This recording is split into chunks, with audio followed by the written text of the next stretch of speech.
Daily 1% சேலஞ்சில் இன்றைக்கி டே 25. இன்றைக்கி நான் எடுத்திருந்த ஸ்டாக்கு சிப்லா. இந்த ஸ்டாக்கில் பை சைடு என்ட்ரி பண்ணியிருந்தேன். பை சைடு என்ன ப்ரைஸ் என்ட்ரி பண்ணியிருக்கேன் அப்படின்றத ஆர்டர் புக்கில் பார்த்துருப்பீங்க. ஸோ இப்போ நம்ம வந்து சார்ட்டை பார்ப்போம். ஏன்னா ஒரு பர்சன் வந்து சார்ட்டை காமிச்சு சொல்லலாம்ல அப்படின்னு சொல்லியிருந்தாரு.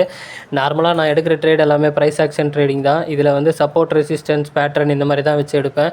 அதனால் வந்து பார்த்திங்கன்னா நம்ம என்ட்ரிஸ் வந்து எந்த இண்டிகேட்டராலும் வந்து ட்ராக் பண்ண முடியாது. இண்டிகேட்டரும் தப்பாக தான் காட்டும். என்ட்ரி எல்லாமே வந்து முடிஞ்ச பிறகு தான் வந்து இண்டிகேட்டரே வந்து ஃபைனலாக வந்து பை அப்படின்னு காட்டும். அங்கே இண்டிகேட்டர் காட்டும்போது பைன்னு காட்டுதுன்னு சொல்லிட்டு நம்ம எடுத்தோன்னா அங்கே பை போகாது, அப்படியே ரிவர்ஸ் ஆகும். ஸோ அதனால் நம்ம வந்து மோஸ்ட்லி ப்ரைஸ் ஆக்ஷன் யூஸ் பண்ணும்போது இண்டிகேட்டர்ஸ் எல்லாத்தையும் அவாய்ட் பண்ணிடலாம். ஆனால் ஒன்று மூவிங்காக மூவிங் ஆவரேஜ் மட்டும் யூஸ் பண்ணுவேன். மூவிங் ஆவரேஜ் நார்மலாக வந்து பார்த்திங்கன்னா ஒரு 200 மூவிங் ஆவரேஜ், அதுக்கப்புறம் 100 மூவிங் ஆவரேஜ், 50 மூவிங் ஆவரேஜ் இந்த மாதிரி யூஸ் பண்ணுவேன். இஎம்ஏ நல்லா ஒர்க் ஆகுது. எஸ்எம்ஏவும் யூஸ் பண்ணலாம். எஸ்எம்ஏவும் நல்லா தான் ஒர்க் ஆகுது ட்ரெண்டு பார்க்குறதுக்கு.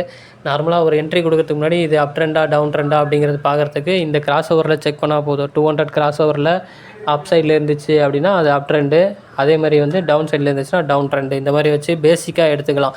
பட் ஆனால் வந்து ஃபுல் அண்ட் ஃபுல் வந்து அனலைஸ் பண்ணி தான் எடுக்கணும். ஸ்விங்கு, அதுக்கப்புறம் வந்து சப்போர்ட், ரெசிஸ்டன்ஸ் இது எல்லாத்தையும் வந்து செக் பண்ணிவிட்டு தான் எடுக்கணும். பையா செல்லா அப்படிங்கிற டிசிஷனு. ஏன்னா வந்து இதில் நாம் எடுக்கிற வரைக்குமே வந்து ட்ரேட் நமக்கே தெரியாது, மேலே தான் போகுமா கீழே தான் போகுமான்ட்டு. 100% ஷேர் யாராலையுமே சொல்ல முடியாது. ப்ராஃபிட் வந்த பிறகு தான் தெரியும் நம்ம கரெக்டாக தான் எடுத்துருக்கோம் டிசிஷன் அப்படின்னு சொல்லிட்டு. மோஸ்ட் ஆஃப் த ட்ரேடர்ஸ்க்கு வந்து இண்டிகேட்டர்ஸை வச்சு ட்ராக் பண்ணுவாங்க. அதில் அந்தளவுக்கு ரிசல்ட் இருக்காது. நானும் வந்து இண்டிகேட்டர்ஸை மோஸ்ட்லி யூஸ் பண்ண மாட்டேன். நான் யூஸ் பண்ணுற ஒரே இண்டிகேட்டர் மூவிங் ஆவரேஜஸ். அதுக்கப்புறம் வந்து நார்மலாக வந்து ஃப்ராக்டல் அப்படின்னு ஒரு இண்டிகேட்டர் இருக்குது. ஸோ அந்த இண்டிகேட்டர் யூஸ் பண்ணுவேன். நம்ம வீடியோ பிடிச்சிருந்தா லைக் அண்ட் ஃபாலோ பண்ணிக்கோங்க. தேங்க்யூ.